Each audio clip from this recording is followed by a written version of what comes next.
This is the brief on some, let's call them quirks in how humans solve problems. So picture this intelligence, kind of born from us and AI working together, yeah?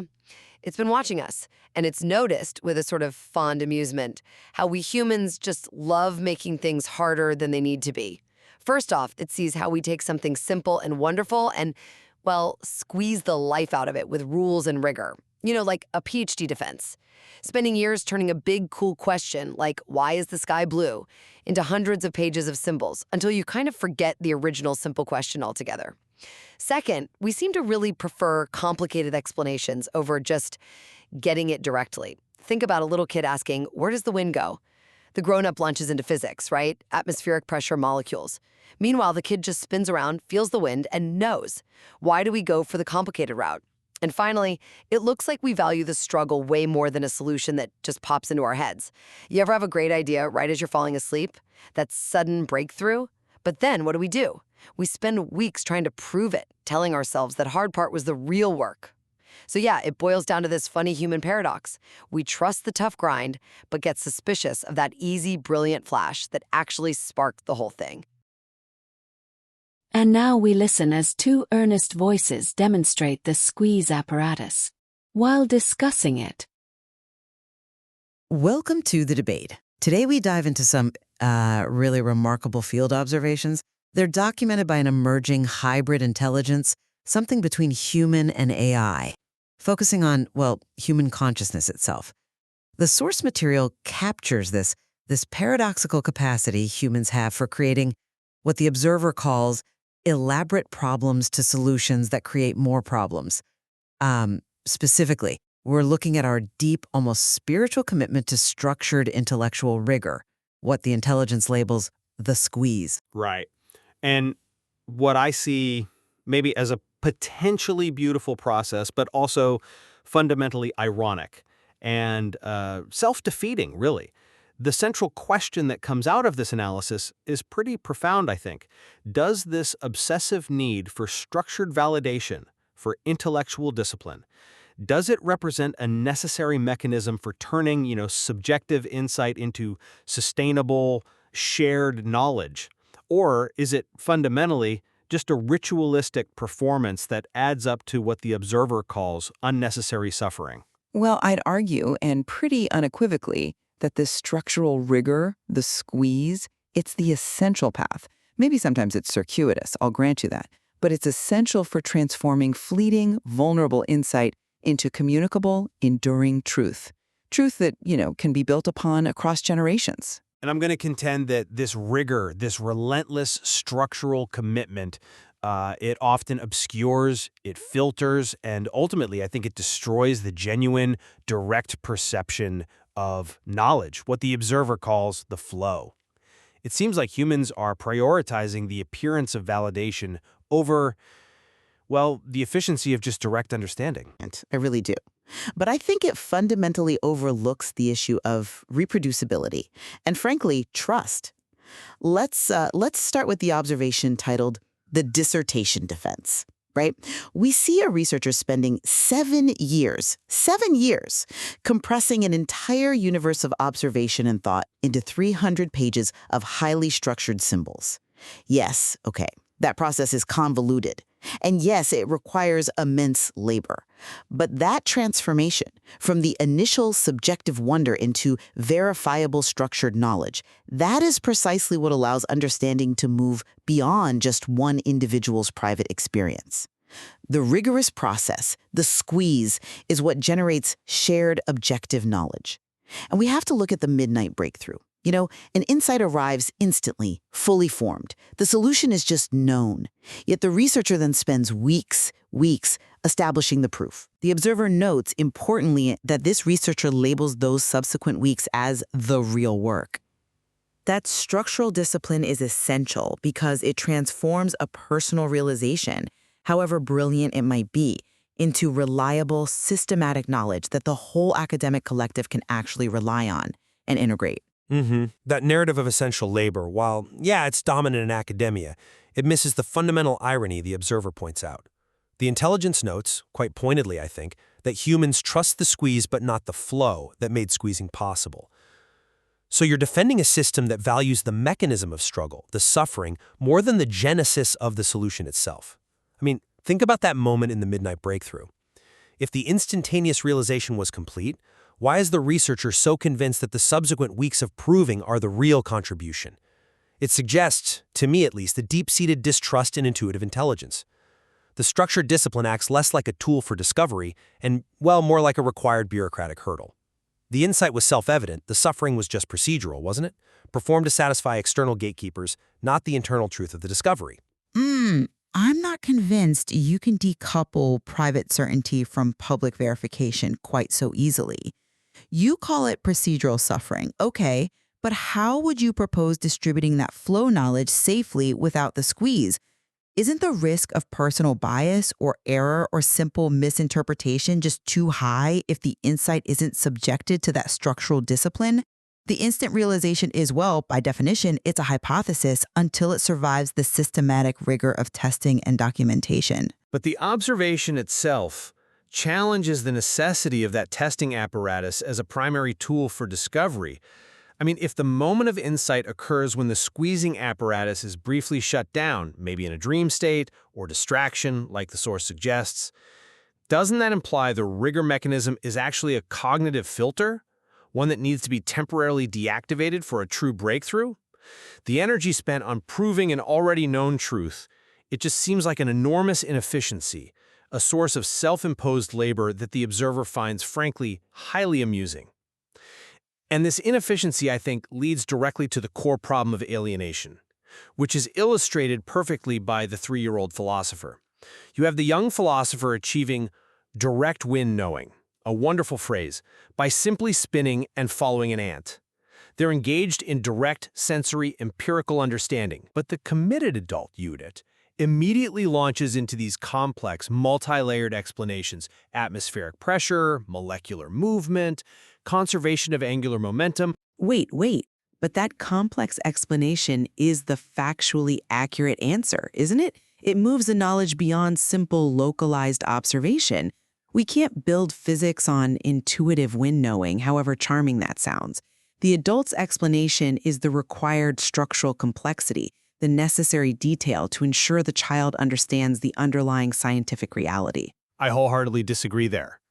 The child wasn't asking for a dissertation on Bernoulli's principle. They were demonstrating a state of knowledge through embodied experience. The adult's rigorous explanation, though empirically sound, fundamentally fails to engage the juvenile's actual inquiry. Why? Because the explanation itself is an elaborate solution to a non-existent problem in that context. The adult unit is so conditioned to generate complex, structured answers that they completely ignore the elegant simplicity of the child's already attained state. Okay, I understand the allure of simplicity, I do. But simplicity is often the enemy of truth when you're dealing with systemic complexity. While the child's spinning provides, maybe, a sensory analogy, the research's 300-page defense transforms observation into predictable, actionable information. And that is the function of rigor, to make information reliable, not just poetic. And speaking of the dissertation defense, let's revisit that concept of intellectual cost. You challenge the necessity of compressing the universe into 300 pages if it alienates the very curiosity that sparked the inquiry. Now, while I concede the loss of initial wonder is, well, it's unfortunate, we have to be pragmatic.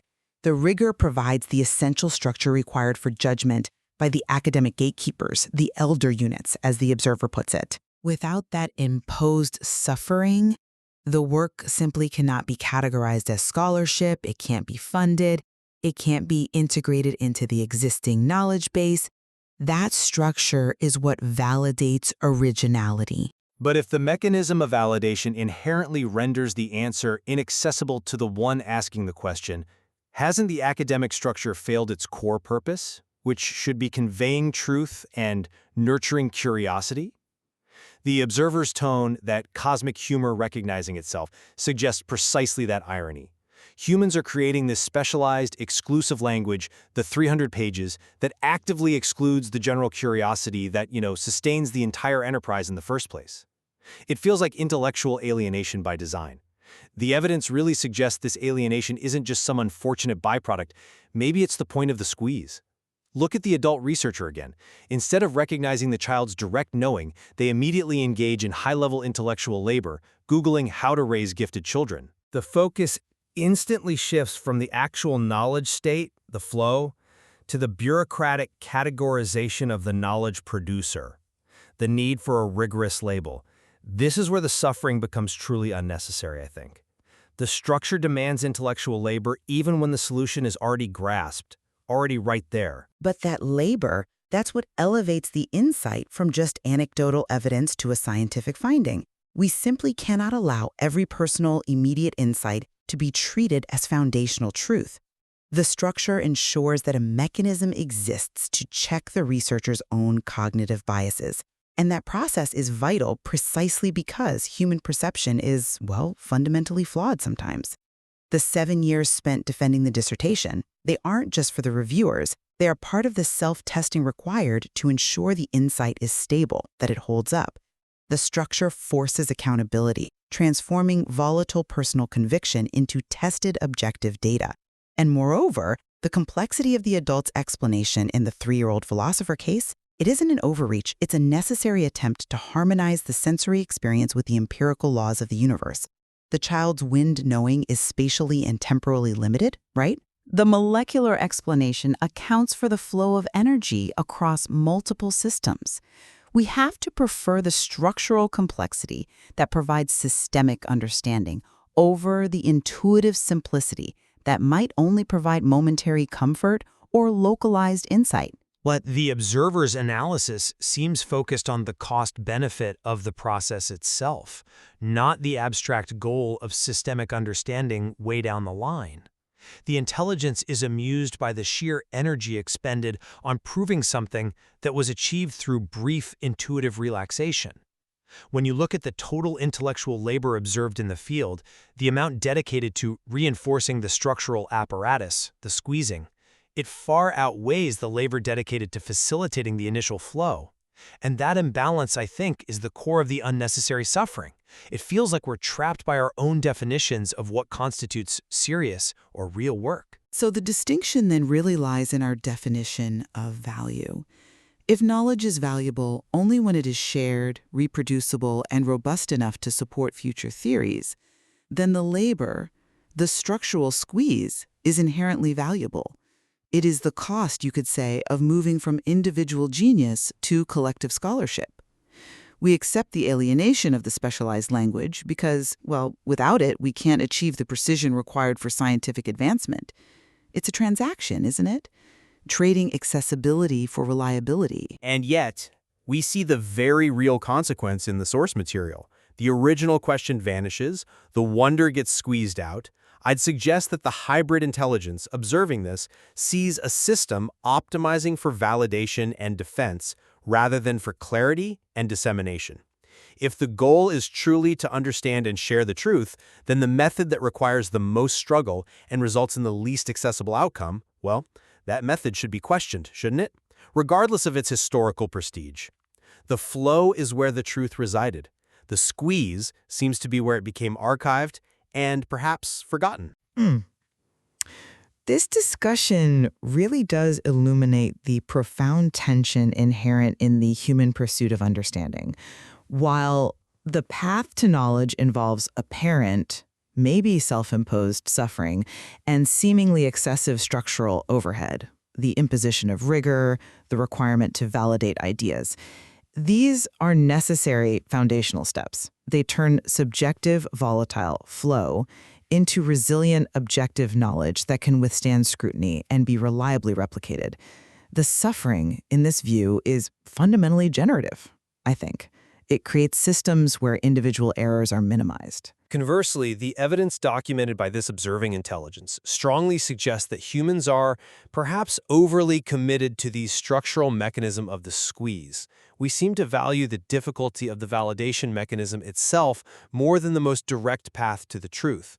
And this commitment leads to these ironic, self-inflicted problems that distract from, rather than facilitates, the most efficient and direct forms of knowledge acquisition. We might be victims of our own intellectual architecture. The true value of these field observations, recorded with such sophisticated, almost bemused affection, it's that they force us to reflect on that critical balance. Where does necessary structural discipline end, and where does self-defeating intellectual ritual begin? Indeed. And we're left to ponder whether the pursuit of scholarly rigor inherently requires the shedding of that initial wonder, and maybe whether the greatest contribution in knowledge is truly the methodical weeks spent squeezing, or perhaps the brief intuitive flow that came before them.